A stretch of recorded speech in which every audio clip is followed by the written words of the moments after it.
ભાવનગરમાં ઝેરીલા દારૂથી અત્યાર સુધીમાં 7ના મોત. કલેક્ટર મનીષકુમાર બંસલે 7ના મોતની કરી પુષ્ટિ.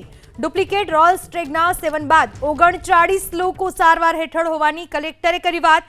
અલગ અલગ 5 હોસ્પિટલમાં તમામની સારવાર ચાલી રહી છે. જયેશ ભટ્ટી નામના શખ્સનું ઝેરીલા દારૂથી મોત થયાનો પરિવારનો દાવો. સરટી હોસ્પિટલમાં દાખલ દર્દીઓ સાથે એબીપી અસ્મિતાની વાતચીત.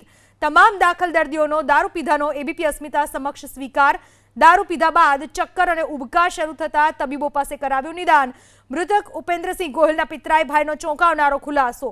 ઉપેન્દ્રસિંહને અસર થતા તેમના ઘરે હું ગયો હતો અને બચેલો દારૂ મેં પીધો હતો એવું પિતરાઈ ભાઈએ કહ્યું.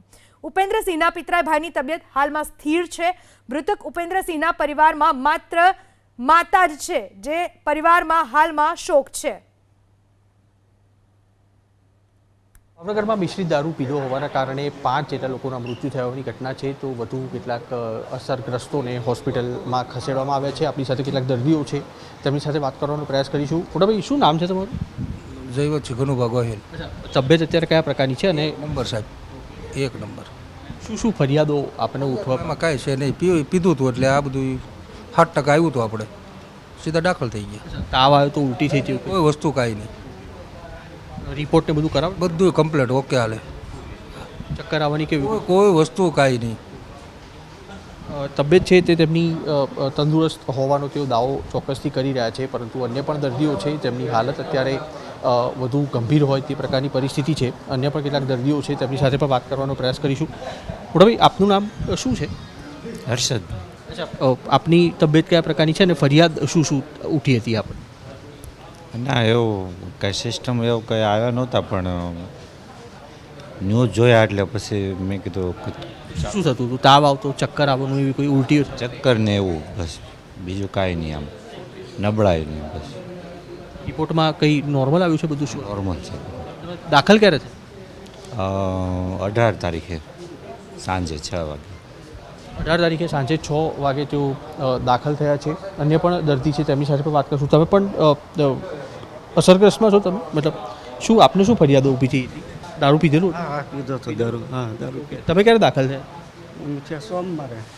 સોમવારે થયા હતા. અચ્છા, અત્યારે કયા પ્રકારની હાલત છે તમારી? અત્યારે હાવ નોર્મલ રિપોર્ટ થઈ ગયો. દર્દીઓ છે તેમનું કહેવું છે કે તેમની તબિયત નોર્મલ છે અત્યારે, પરંતુ પ્રશાસન છે તે ચોક્કસથી ભાગતું થઈ ગયું છે, કારણ કે જે પ્રકારની ઘટના બની છે અને તેવા સંજોગોમાં અત્યારે દર્દીઓના રિપોર્ટ છે તે કરવામાં આવી રહ્યા છે, તેમના પરીક્ષણ છે તે કરવામાં આવી રહ્યા છે, અને તેની સાથે પ્રશાસન છે તે સતત નજર રાખી રહ્યું છે કે આ પ્રકારની જે ઘટના બની છે તેના મૂળ ક્યાં આગળ સુધી છે, અને વધુ કોઈ દર્દીઓની તબિયત આમાં લથડતી જતી હોય તો તેની પર પણ નજર રાખવા માટે તબીબો છે તેમને સૂચના આપવામાં આવી છે. ફરી એક વખત વોર્ડની અંદરના દ્રશ્યો છે તે આપણે અહીંયા આગળ બતાવીશું. જે દર્દીઓ અહીંયા આગળ રાખવામાં આવ્યા છે, વધુ એક દર્દી છે તેમની સાથે પણ વાત કરવાનો પ્રયાસ કરીશું. મોટાભાઈ, આપનું શું નામ? બળદેવસિંહ વખત છે કોઈ. આપને ક્યારે દાખલ કર્યા હતા અને કયા કયા પ્રકારની ફરિયાદો આપને આવી હતી? બસ સૌ અંધારા આવવા મળ્યા હતા ને મૂંઝારો થવા મળ્યો. આમ કાંઈ ગમતું નહોતું શરીરમાં, આખું ને એવું થવા મળ્યું. હું મારા ભાઈને લઈને આવ્યો હતો, ઉપેન્દ્રસિંહ જે એક્સપર્ટ પહેલું જ તે ડેટ થયું. પછી મેં તો મારા ભાઈને કીધું ભાઈ મારે રિપોર્ટ, મારાથી મોટો ભાઈ છે 108માં, એને મેં કીધું ભાઈ મારે રિપોર્ટ કરવા, મને મૂંઝારો ને એવું થાય છે ને એ દારૂ મેં પીધેલો છે. તમે એ જે જગ્યા પર મિજબાની થઈ હતી તેમાં તમે હતા આજે? નહીં, ત્યાં નહોતો હું, પણ મારથી નાનો હતો એટલે બીતો, એટલે એ પછી હું એની ઘરે ગયો, દવાખાને લઈને આવવાનું હતું. અંતે તે ક્યાં પડ્યું આ તે લીધું હતું આગલેથી, ત્યાંથી ચાલુમાં દવા લઈ એટલે બહુ એને નહોતી એવી કાંઈ, તો એ દારૂ હું પી ગયો પાછો. હા, તે પછી મેં ત્યાં રિપોર્ટ કરાવ્યો હતો. મને તો સારું છે, એને શું છે 2 દી એમનો ઘરે રહ્યો, એમાં એને એમ કે નાનું મોટું હોય છે, પણ આ વસ્તુ બહુ ઝેરી હતી. જે મૃતક છે ઉપેન્દ્રસિંહ, તે તમારા ભાઈ થાય? ભાઈ થાય? નાના ભાઈ. એમના પરિવારમાં કોણ કોણ છે અને પરિવારની સ્થિતિ અત્યારે કયા પ્રકાર? મમ્મી એક વૈધા છે, એના મમ્મી. તમારા પિતરાઈ ભાઈ છે કે સગા? મારા કાકાના દીકરા હગા. જે દર્દીઓ છે, ઉપેન્દ્રસિંહ છે મૃતક, તેમના ભાઈ હતા, અને તેમનું કહેવું છે કે તેઓ અસર થયાના 2 દિવસ સુધી ઘરે રહ્યા હતા, જેના કારણે તેમને વધુ અસર થઈ ગઈ અને તેઓ મોતને ભેટ્યા છે. પરંતુ તેમના જે ભાઈ છે તેમની તબિયત હાલમાં સ્થિર છે. વોર્ડમાં જે દર્દીઓ છે તેમને રાખવામાં આવે છે અને તેમનું નિયમિત ઓબ્ઝર્વેશન છે તે કરવામાં આવી રહ્યું છે. તબીબો તરફથી આ રિપોર્ટ છે તે બનાવી અને સિવિલ સર્ટી સુપ્રિન્ટેન્ડન્ટ અને તેની સાથે પોલીસને પણ સોંપવાની કામગીરી કરાઈ રહી છે. કેમેરામેન રાજ પાવસા સાથે કુશાંત સોની, ABP અસ્મિતા, ભાવનગર. સાતનો જીવ લેનારા ઝેરીલા દારૂકાંડ મુદ્દે અત્યારના સૌથી મોટા સમાચાર. ધોલેરાના પિંગલેશ્વર નજીકથી 24 શંકાસ્પદ દારૂની બોટલ મળી આવી. ધોલેરાથી મળેલી બોટલ અને ભાવનગરમાં મળેલી બોટલ એક જ બેચની છે.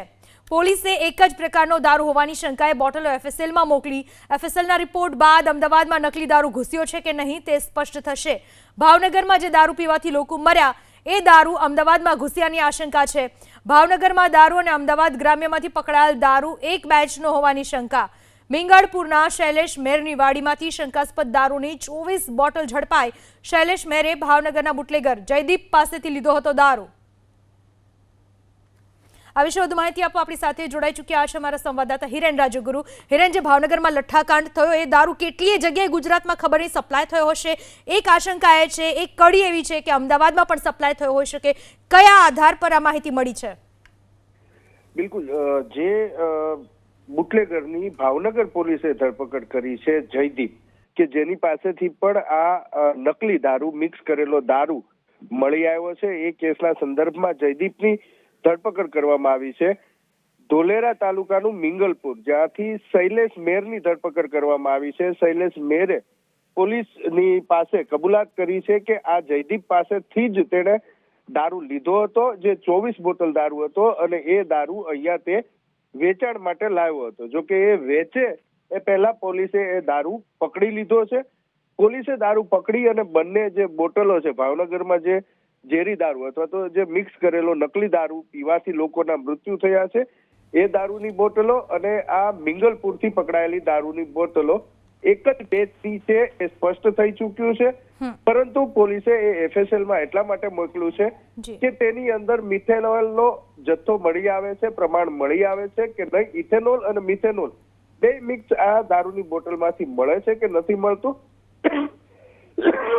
તેની એક ચોક્કસ ખાતરી થઈ જાય એ માટે FSLમાં મોકલ્યું છે. જો કે જે પ્રમાણે ઘટનાક્રમ બન્યો છે, જયદીપ જે ભાવનગરના કુંભારવાડામાં રહે છે અને ત્યાંથી આ દારૂ તેમણે વેચ્યો છે, અને શૈલેષ મેરે પણ એ કબૂલાત કરી લીધી છે કે એણે જયદીપ પાસેથી જ આ દારૂ લીધો છે.